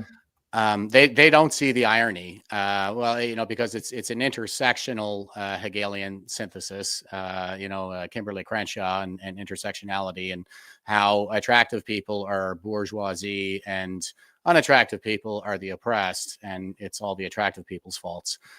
So it is right down to that, and it has everything to do with a quote that Marx was very fond of using from the demon character in the Faustus play.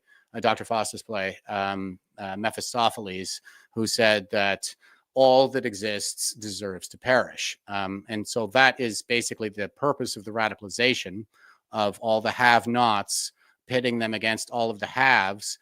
What Marxists will always refuse to acknowledge is that not all people are equal. We're of equal dignity, and that's really what matters when it comes to matters of the state. That's what equality means, is that we're all of equal dignity. You're not above me, I'm not beneath you, and we should treat each other with respect.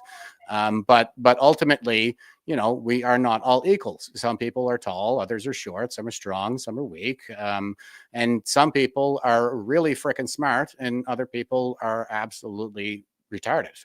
So, and so, it's the great thing about a free society and capitalism is everybody can kind of find their way. They can fit themselves in somewhere that suits them.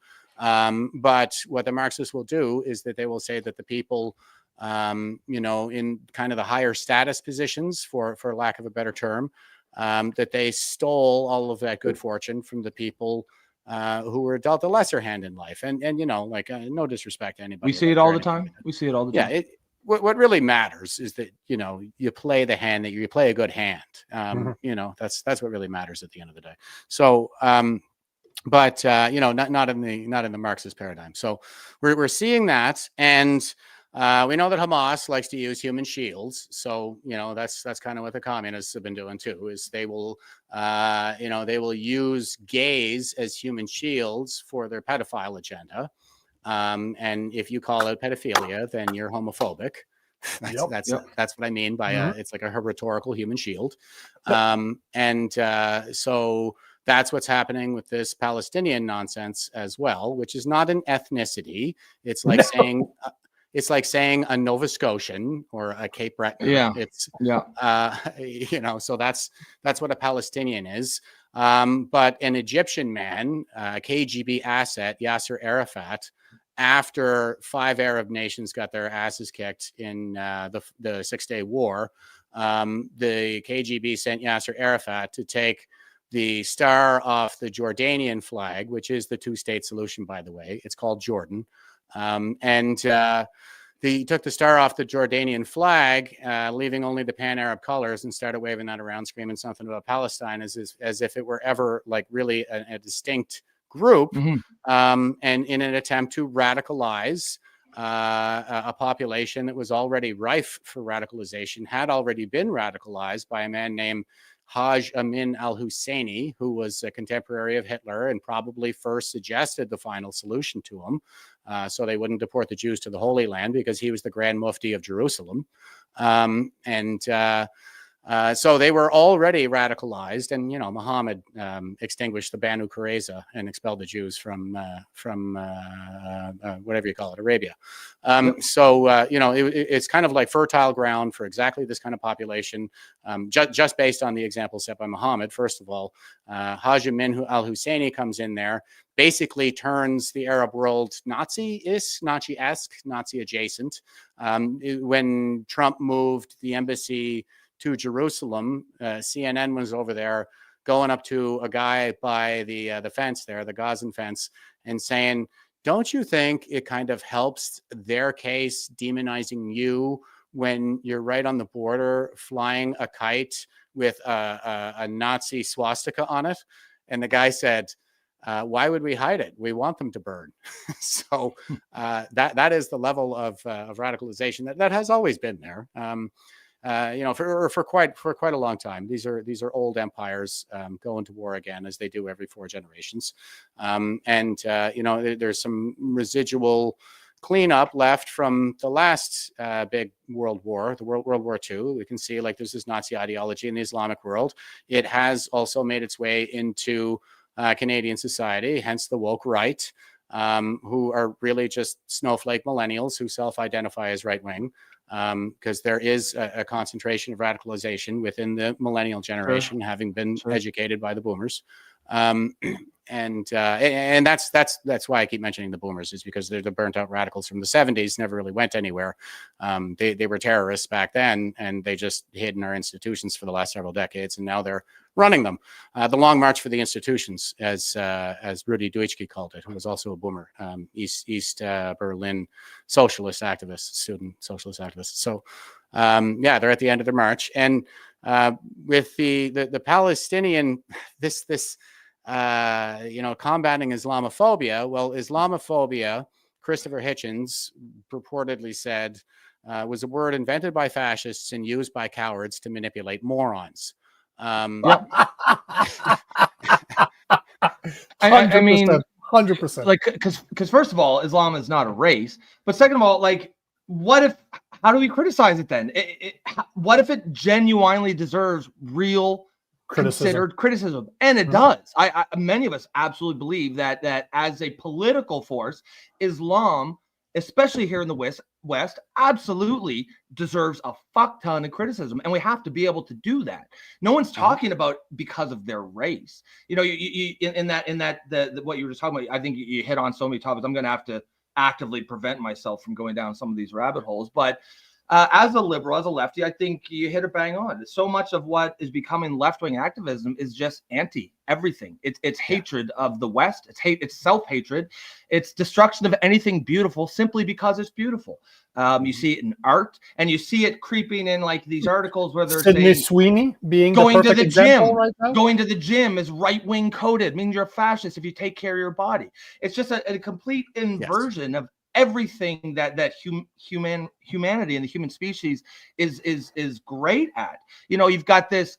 They took this problem of obesity. Lots of people are fat and obese. Rather than push the message of this isn't healthy, you need to have some self-discipline to get better, they tried to rearrange human nature and force us to not be repulsed by obesity and shame us into accepting it. No, that's much harder to do. Why not just push them to actually get healthy? But of course they won't. So that's a whole other thing, and I don't want to go deeper in it, but I just wanted to acknowledge that that's exactly how I feel. But back to the topic at hand of this nonsense of, first of all, why the fuck would we recognize anything to do with Palestine? This is Canada. Leave the Palestine recognition of holidays to the Palestinians. I don't expect them to recognize fucking Canada Day, and there's nothing wrong with that. Why would we recognize anything? Next thing, they're going to want to make October 7th a national holiday. Fucking call it Independence Day. But it's and you know what's going on here. And I mean, just like I'm not a conspiracy theorist, but I do believe in agendas, especially if you look back to incentives, right? I believe the agenda here is to get, clear a pathway for the large scale migration of many Palestinians into Canada, in the next years, because they're greasing the wheels. Look, we already celebrate Palestinian holidays. We already valorize these people. Of course, we'll bring in 100,000 of them, and that would be a mistake of fucking epic proportions. Because, as you said, the Palestinian population has been radicalized, and we can even discuss why that is. If there's any blame for Israel, I don't like. That's a whole other discussion. But it's what cannot be debated is the fact of the radicalization. When you see these videos of children being taught in school how to be suicide bombers, that's a radicalized population. And it doesn't matter whose fault it is. You cannot allow a large number of those people into our society. It is my take. One of the things that you mentioned that is very interesting, because I was just watching a video, and that tells you how much our Canada's free, because I'm gonna make 2 points with one single click here. But I was just watching this video this morning, exactly the one that's right there, showing how there is an outstandingly growing Nazi problem in the Free Palestine movement, especially in Canada. So I'm like, hey, as you're talking, I Googled it. I'm like, hey, that's the video I wanted to I just saw this morning. Restricted video. This video is not available in your country. Oh, so our government of Canada is protecting our free, like, are blocking once again freedom of speech. So we don't get to see that video. But it's very interesting that you were talking about this, because I was just looking at that video this morning, how there seemed to be a massive problem with the salutes.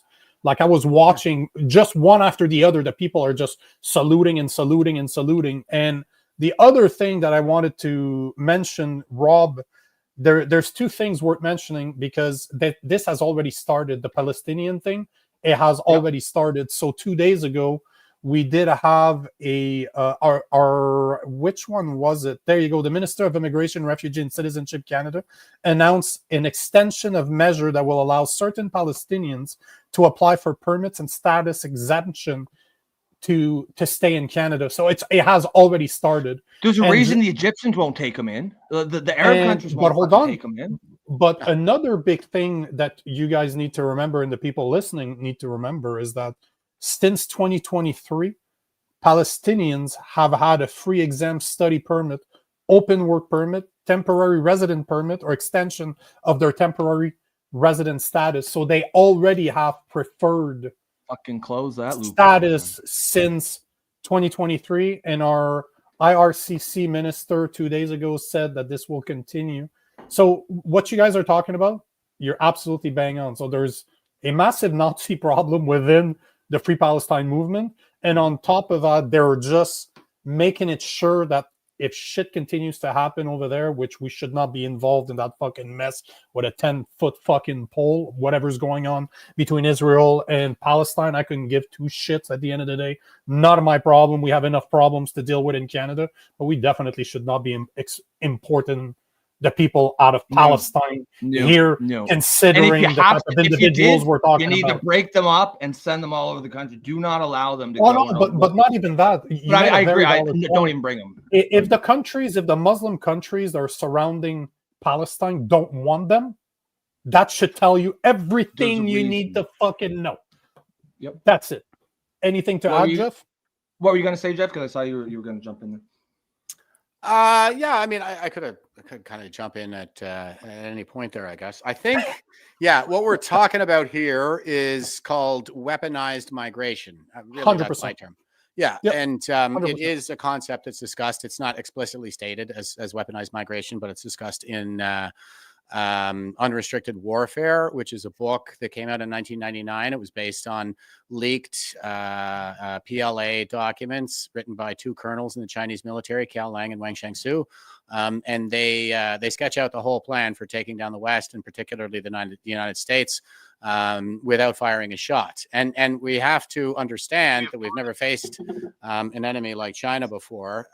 This kind of stuff goes all the way back to the 5th century BC with Sun Tzu's Art of War, where he said the supreme art of war is to subdue the enemy without any fighting. And a lot of the things that we're even seeing today, like attack by stratagem, which is a plan to deceive the enemy. That's how Sun Tzu attacked. And he talked about capturing the enemy's military whole or intact. We're just indoctrinating the force and driving out all of the disciplined professionals. So we see this all around us, and the weaponized migration part of it, like the Chinese understand very well the need to control Muslim immigration. They tear down mosques and set up concentration camps for them. Now, I'm not saying that we should do that. Not recommending that. Yes. No, but we need to be very, very careful when it comes to immigration from the Islamic world, and especially the Middle East. So you know, and that is the thing. I mean, I'm a right winger. I'm an individualist. Everybody gets judged on their own individual merit, but also demographics is destiny. That is the reality, and that is the outside world reality. That's not the social experiment of Canada reality. But if we take the outside world and bring that into Canada, then it will be the reality here in Canada. Demographics is destiny, and the future is looking quite Muslim and African right now. You know, and they weaponize the womb in a lot of radical Islamists and stuff like this. Like they're part of their plan is to just outbreed us, and they're playing the long game. Totalitarians the world over are playing the long game, and we just are not. We got to get back to that. So I would say absolutely the weaponized migration piece we got to get under control. When it comes to our involvement with the recognition of Palestine. No wonder we're getting hit with what is it, 35% tariffs? 35% tariffs. Yeah. What an idiotic thing to do. I know. So Trump is negotiating peace in the Middle East once and for all. We've never been so close. And what's Canada doing? But like just doing everything they can to muck it all up for him. Yep. You know, because Trump is a fascist or some such nonsense. That's another tactic right out of the American Communist Party's manifesto. Just call them a fascist and get that stink all over them when it comes to right wingers. You know, what an idiotic thing to do, just to poke the bear right in the eye at such a pivotal moment in history, you know, because our own elites are quite radicalized. When it comes to the criticism of it, yeah, you're absolutely right. All ideas need to be on the table. Absolutely. There's nothing is sacred. And when human dignity above all else, that'll be sacred, but all ideas are on the table. When it comes to dealing with these Marxists, you know, that are constantly shunning us for heresy of the woke religion, I would throw a Karl Marx quote back to them, which is something like, criticism has plucked the flower on the chain, not in order that man shall continue to bear that chain without fantasy or consolation, but so he shall throw off the chain and pluck the living flower. That is the idea.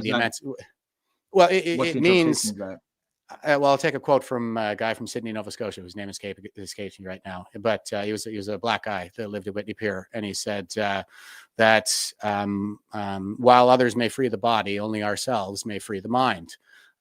So yeah, as an exercise in, and Bob Marley stole that lyric from him, by the way, with Redemption Song. But But yeah, I mean, that is the whole human project here is one of emancipation. We emancipate ourselves from nature, building a civilization, but there is also, that's the nature with the external nature, but there's also the internal nature, human nature. So there is we're in a battle ultimately for the human mind. and only ourselves can free the mind. So there is this need to criticize the ideas of others because of these idea pathogens that we can see are clearly quite contagious, in order to stop them in their tracks, so that we do win the battle of emancipation of the human mind. Because that is what that is what the mission is here, to what we do with our time on this planet. When it comes to the don't reward Hamas. That's another one that I want to say. Like, we don't reward Hamas for October 7th by recognizing Palestinian statehood. Even Donald Trump said in something like 2018 that I don't see why not. Why wouldn't we give them a state? I mean, I could see why not, because I understood that problem much better than he did, and not surprisingly with my background. But but ultimately, now that he has seen the true face of it, he's like, there's no way in hell that we're ever going to recognize a Palestinian state, and that is proper, because we don't reward terrorists. It just encourages more terrorism, and we're bringing them here, so we might want to consider that too. And the whole thing about the Nazi problem that we see that is common between the socialists and the Islamists. Again, it's like Islamism now, but I would point everybody, and this speaks to like conspiracy theories as well. I see a lot of it really kind of tracing its roots to 9/11 conspiracy theories, which I thought were really cool and interesting for a long time, but ultimately I realized they were complete bunk. And so a lot of these 9/11 conspiracies, actually, those rabbit holes go to the Jews. But I'm here to tell you that at the bottom of every rabbit hole lies confirmation bias. That's what I discovered on my journey. Great point. That's a great point. Yeah. Thanks. So there is a report out there from the Network Contagion Research Institute that shows that a lot of these false flag narratives are actually being amplified by Russian and Iranian bot farms. They use Google Analytics to do it, and they name some accounts that are problematic, like Megatron, for example. And that's a known Kremlin-affiliated account, constantly amplifying their narratives, and there are Iranian bot farms involved with it as well. There are turncoats on our own side, like Jackson Hinkle, who never saw a dictator he didn't take a bribe from. So even North Korea, he was like saying, "Isn't North Korea a great place?" There's a concerted effort on the part of the world's tyrants to make our youth think that we're the ones that are the most oppressive in the world, and we should be more like them. That self-hate, right? Everything to do with the West. That's why they love Islam, because they're foreign. They hate Christianity because it's from the West. If Christianity was the home of Islam, if the West was the home of Islam, then they would hate Islam and they would love Christianity, right? It's not about. It's just about self-hate. Yeah, great indoctrination again, but it's all the same people. The same people that are burning the woods right now in Nova Scotia are the same people walking down in Free Palestine protests. For the people that don't like to hear that, supporting these policies. 100%. For the people that don't believe in this, go to those protests, because I've been to them all across North America, as much as here as in Alabama, in a very right-wing state. They all sound the same. They all look the same. It's all the same type of people that show up to those events. They're just mad.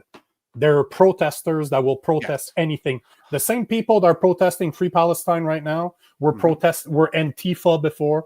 They were protesting for George Floyd before that. They just have a continuous need to protest because they have nothing else going on in their lives, and they've been indoctrinated for 15 years to believe that we need to hate ourselves. And the same people. Also, I mean, I think that a really important piece of this is to recognize the consistent language between Israel and Canada. The colonial settler narrative is also applied to Israel, and this is a known Russian narrative. This is something that the USSR got up to in the wake of the World War II. Again, the propaganda campaign, like in the Middle East and Africa, for the purpose of destabilizing Western colonies, was this idea of settler colonial oppressor.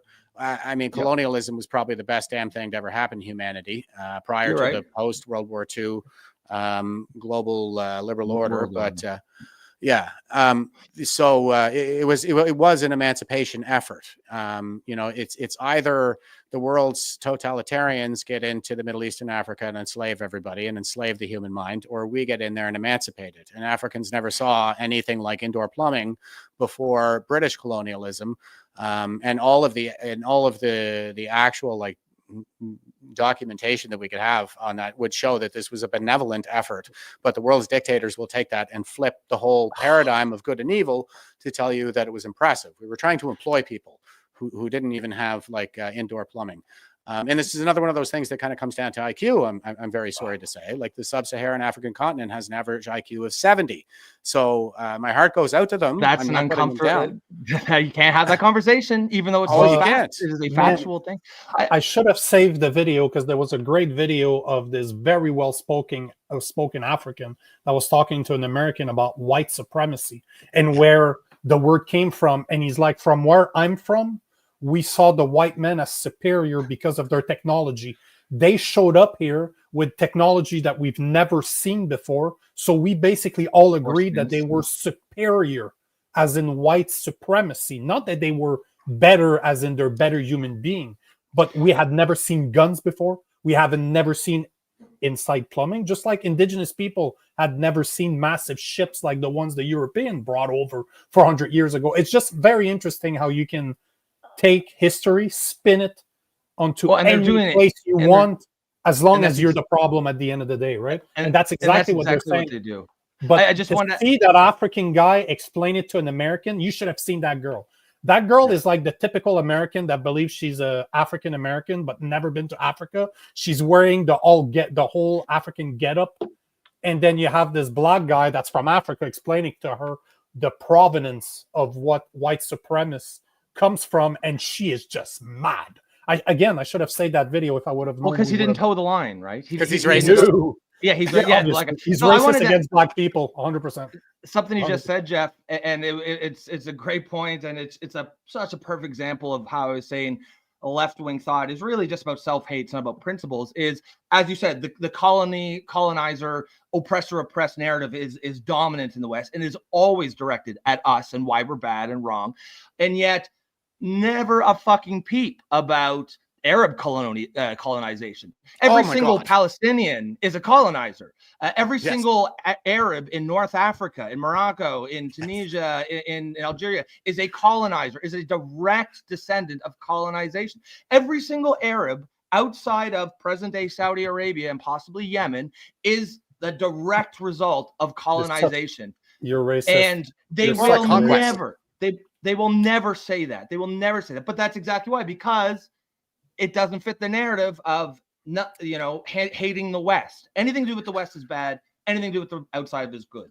A great example to throw in right there would be the first Christian Crusades in 1095, which were for the stated purpose of liberating the Holy Land, which was conquered by the Muslims in the 8th century, I want to say, 700s. It was about 100 years after Muhammad's death.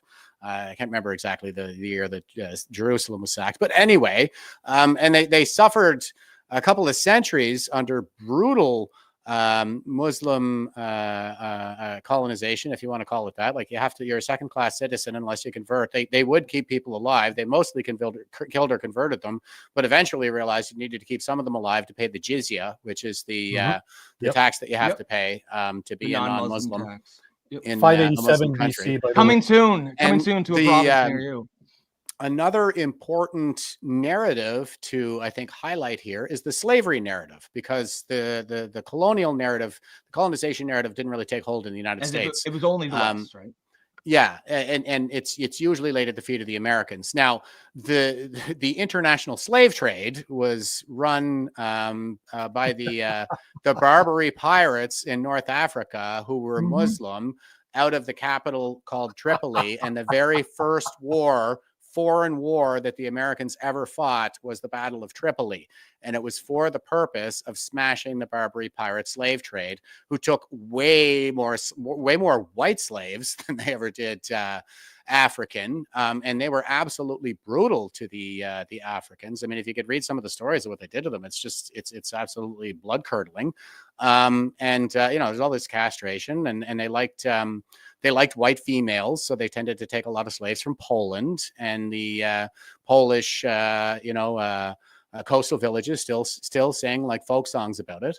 And so yeah, they had the biggest slave trade in the world. That's actually where the transatlantic slave trade came from. I mean, if the Americans really wanted slaves, they probably could have just captured there were indigenous peoples here, and a lot of those tribes were pretty docile. Christopher Columbus remarked on as much in his diary.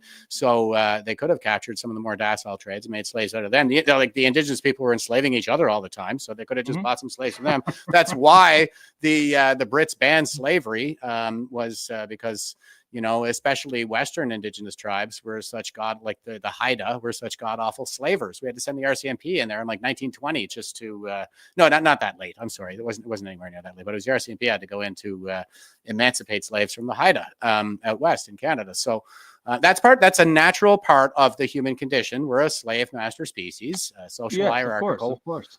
primate. It's, that's part of the emancipation. That's where we are right now. We're kind of in the adolescence of the species. With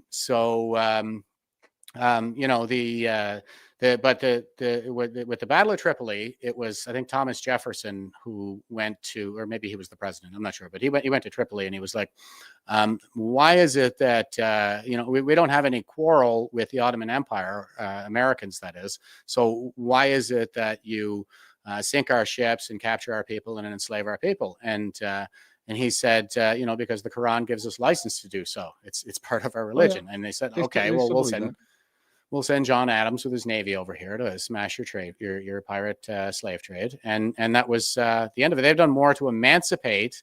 They've emancipated more humans than any other nation in the history of the world, except for maybe Britain. And the entire paradigm is flipped, as if the Americans invented slavery and whites invented slavery. That's not the case at all. And at the end of the day, it just seems like the most obvious thing to do. And we've said stuff like this on the show all the time. You can't judge people from 500 years ago based on today's standards. Like, that was the world they lived in. That was reasonable and normal. There's no point in turning our world in 2025 upside down and creating these hate-based narratives because of shitty things that people did 200 years ago when everyone else was doing them. We all recognize slavery is wrong. And so why not just learn the lessons of the past and apply them today and move forward? Why do we need to create these social divisions and self-hatred? And of course, these are rhetorical questions. I understand why. I understand why the left does this, but it doesn't need to be that way. No, and it has all the hallmarks of a religion too. Like, we need to 100%. self-flagellate and atone for being Western, and especially original white. Sin, right? Exactly. That is our original sin, is racism now. It's whiteness, it's Westernism. So that's our original sin that needs to be cast out, and we must self-flagellate and prostrate ourselves before our non-white masters, I guess. But that seems to be, check your privilege. That's yes, of course, an example of. It has all the hallmarks of a religion, which is really kind of what totalitarianism is in the first place. And Marxism is really just a secular religion for needy psychopaths. And they totalitarian states mimic religions. They basically exploit the religious impulse to turn the state into God, and then that's when the state proclamations like "don't go into the woods because it causes fires when you hike." That great way to tie this all together. that becomes the new reality. That becomes the dogma of the religion. And so when you say hiking doesn't cause fires, that's blasphemy. You're a heretic. You're a heretic. Exactly. And You'll so burn. You get witch hunted. You get witch hunted, which is now cancel culture.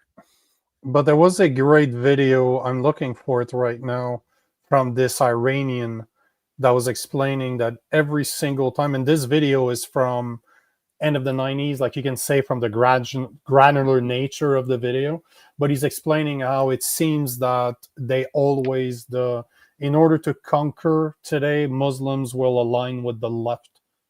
They will always align with the left. And they were talking about how it happened in Iran, where he's from, in the 70s and the 80s. Just like I have Lebanese friends that immigrated to Canada, especially in Montreal, in the 90s, because that's the exact same thing. Like, I get those messages on Instagram all the time from people because I talk against it all the time. and I got people just approaching me. They're like, thanks for talking about this, because this is exactly how it happens. Yep. Unfortunately, the left opens the door, and now we just call it inclusion. They open the door, they let them in, they let them take over without ever firing a bullet. And look at what's going on in the UK. A lot of the major cities in the UK are now ran by mayor that are Muslims, and they're talking about putting Sharia laws in place in a fucking, sorry, but that is as white as a country as it comes. Yeah. That's not they're very tolerant and diverse when they're 5% of the population, right? Wait till they're 15 or 20 and have political the number power. is between, and the UK 20, is shifting to that second stage right now. It's saying, like, by the estimates that I've seen in some of the experts out there, it's 20%. Once they start crossing that 20% threshold, you're fucked. You're fucked, because they will outbirth you. We're already. Did you see that the number one name in the UK for the last 5 years in a row? Mohammed. Yep. And that's children born in the UK. We're seeing it too. We're already seeing the harbingers of this coming, onslaught of terrorist attacks, because they're already prostrating themselves in the streets. They're already taking over the streets to do prayer, and that which is about control and dominance. Is about dominance. Yeah, it's a showing of dominance, and as far as I can tell, because everywhere they go, when they reach a certain threshold, that's what they start doing. It starts with the taking over the streets for prayer. And then we start to see some pretty serious terrorist attacks and church burnings. And I don't think that it was the Islamists who were burning the churches, though. I think it was just Canadian leftists. 100%. And perhaps people that are burning the woods right now in Nova Scotia. And perhaps our own Indigenous population, because, like I said, the colonialist narrative is for the purpose of radicalizing Indigenous populations against Westerners, and so they've seized on the mass grave hoax now, which is a hoax, 100%. At least so far it's never been. We've never found one body. So I mean, we have they but they will never. It's funny how the language of the hoax was in every single newspaper. It was at the height of everyone saw it, but now that they have not found one, that part is buried on page 9, in small print. No one talks about that. Yeah. But I think that at the end of the day, in the West, obviously immigration is you look at our birth rates, it needs to happen to a certain extent, but we can have smart immigration policy. And I think there's nothing wrong whatsoever with applying some sort of a values test and saying, yeah, that's great, come on over here, but you need to fit in within Canadian values. We have a pluralistic, tolerant, secular society. You need to leave whatever tribal issues, religious, 1,000-year-old religious beefs back in your home country. And there's nothing wrong with saying that. Yeah, and a big part of what they've been doing too is sort of retribalizing our society, which is of course part and parcel with the art of war going back to the 5th century BC. It just pit all the different ethnicities. Retribalizing, it's becoming sectarian. Yeah, and they drive us to a state of civil war. We're all at each other's throats, no longer working together, and the state will just implode on its own. And then they can come in here and impose whatever solution we need because we can't govern ourselves. So that's the basic strategy, like I said, like they used mass grave hoax, I think, to radicalize segments of the Indigenous population against Christianity, and it was a communist, the founder of the Italian Communist Party, Antonio Gramsci, who was jailed by the fascists in 1921. Wrote in his prison notebooks profusely. And one quote that I reference all the time from him is that he said, "Socialism is precisely the religion that must overwhelm Christianity." So yeah, I think that the socialists are kind of using, Indigenous populations and Islamists as well. I think there's a lot of overlap there, even ideologically speaking. And that is because I'll just point out, this is kind of, I think that we've been fed a lie, a really big lie, and that is the kind of leftist horseshoe theory lie, that where they say that, the political spectrum, when you get out towards the edges of it, it kind of bends back around onto totalitarianism. I don't buy that for a second. Now, I was an electronics specialist in my career, so I understand that a spectrum is a straight line. It's one dimensional. It's on a graph. It literally has one dimension. in order to bend, it would have to have two dimensions. So that's not what a spectrum is at all. It can't be a horseshoe because it's a line on a graph. Okay, it's one dimensional. And what it really is, what it comes down to, is that on the extreme left, the difference between left and right, a leftist is a collectivist. A right-winger is an individualist. On the extreme left, we have totalitarianism, and on the extreme right, we have anarchy. So that is really kind of what this political spectrum is all about. It's whether you favor like big government, groupthink, or you favor individualist, small government. I mean, I'm not an anarchist. We should have enough government to keep everybody's hands off one another, and that's about as far as it goes, to prevent coercion of our population, because that's what we mean when we say a free society, is that it is free of coercion. But you have to admit, though, that as much as they might not be the same ideologically, but they are still, the way that they want to implement their system is the same. They're on the totalitarian side of the spectrum. Like both of them, both the 10%, because normally they refer to it as about 10% on the right, 10% on the left is the crazies that we're always hearing about. But at the same time, the ideology is different, but the tools that they will need or they will use in order to get their way is the same. The way that they behave is very similar. I mean, I think that's more in line with the horseshoe thinking. But Nazism is not left, or is not right wing. They will tell you that fascism is right wing and the Nazism is right wing, but they're socialist ideologies. They're collectivist ideologies that puts them squarely on the left. And that is the kind of the spectrum. When you get toward more totalitarianism, you see communism, and then things maybe ease up a little bit under socialist ideologies like fascism and socialism, but not by much. I mean, the communists are worse. This is a conversation we should have at one point, because at the end of the day, I don't remember the book I was reading about this, but they were explaining how Nazism is a left way of thinking, but they also operated on a right way globally. Because on the inside of their countries, they control, just like China's doing right now.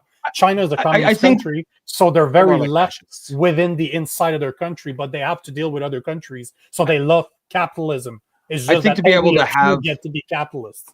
I think to be able to have this conversation, more fascist. We need to have very specific definitions of what we mean by each thing, and then we can have it to know, because the word Nazi conversation 1 minute over the 2-hour mark either. Yeah, we're not going to do it today. But obviously, the word Nazi, it's so overused. It's got so many it means different things to different people. We're just gonna chop it right there. And you know what? As Angry Canadian says, gotta go. Hell the chat.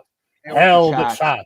So yes, it was an excellent discussion. Jeff, thanks for showing up. We appreciate your time. Really happy to have you for as long as we did. I love to and I'm sure you and Nico will be chatting behind the scenes later, but I'd love to have you back. I think we didn't get to too many of the comments, but just looking at them, there's a lot of engagement. A lot of people had a lot of things to say. Guys, if you were watching and you like this show, if you want to support the show, please one way you can support is like and share the stream, of course. The best way you can support if you support independent media and what Nico and I are doing, a place where common sense lefties and righties and from all over the spectrum can get together and discuss the topics of the day through the lens of common sense. You can become a member for the low price of $2.99 per month through YouTube, and that will support the show, help us continue to bring on great guests like Jeff and just to have these conversations. Other than that, guys, and I'll throw this to you, Jeff, just in case you want to have a sign off there. Folks, we will catch you tomorrow. Nico, do we have any guests or anything, or is it just me and you again? Unfortunately for our listeners, it's just sorry guys, it's you guys, unfortunately. But thanks for throwing me that ball, because on Tuesday next week, I forgot to say it at the beginning, we will have Chris Fleury, the Justice Center for Constitutional Freedom lawyer that is representing even Evan Blackman. Yeah. Oh, he's representing is he representing you too? Yeah, for my convoy charges. And he's also representing Evan Blackman, the man that is being the guy that's counter-suing the government because they froze his asset for being at the Freedom Convoy. So Fleury is going to come up. So Jeff is lawyer, and Evan Blackman's lawyer is going to show up next week to tell us what the fuck is going on in Canada. Well, say hi to Chris for me. Another thing I'd like to eventually, maybe someday on the show, discuss, Jeff, because you've mentioned, the corruption of the U.S. military, the most corrupt. I mean, like I used to serve as well. I was 2RCR for a couple of years. No rabbit holes. No rabbit holes. We're over. No. Just I love. We'll continue another day. Yeah, we'll have cut it off because it will never end. Fucking call it a teaser. It's a teaser. The hook comes out. To just the tip, as we call it. Yeah. Just the tip. But yeah, I would love to have that conversation sometime on the show. Guys, thank you for tuning in. Remember to tune in tomorrow, same time, same channel. Be safe, have fun, enjoy the rest of your day. And I'll just throw it to Jeff if you want to push something or just have a sign off there. Go ahead. I mean, you can follow me on X. It's just my name, Jeff Evely. I'm at Jeff Evely on X. I'm kind of bringing back truth and transparency, so I'm right out in the open there. It's my picture and my name and all that stuff. And I was a PPC candidate in the last election, so all of that great stuff is on there with the links and everything. If you want to check out some of my website or donate to the next campaign, anything like that, then check me out on X, and I'll try to get something out there. I try to get some thoughts out, just as some short videos and stuff like that. I'm busy with all of this legal stuff and other things, of course, around my property because it's that time of year. But at the same time, I always try to get at least some thoughts out every day and make it entertaining and informative for everybody. So come on, and you want to hear more, then just come check me out on X. Not doing anything really big these days in terms of the social media space, so I'm not going to ask you for to support my show. I don't have a show, so sure. But maybe sometime soon I will. But it'd be great. That'd be great. And as we sign off, guys, Howard G says, "Is my mom over there?" Yeah, brother, she's over here. I'll send her back to you here in about an hour or two. But an hour or two, like 30 seconds. You won't feel a thing. We'll be done before you know. But you'll have to call him Dad. Yeah. You gotta call me Dad, Howard. Actually, I think this is Howard's first time. Sorry, brother. I don't mean to bust your balls, but that's what we do here, man. Your mom's not really here, so no worries. Stick around, Jeff, after, but I'm gonna kill the stream. But guys, we'll see you tomorrow. Peace.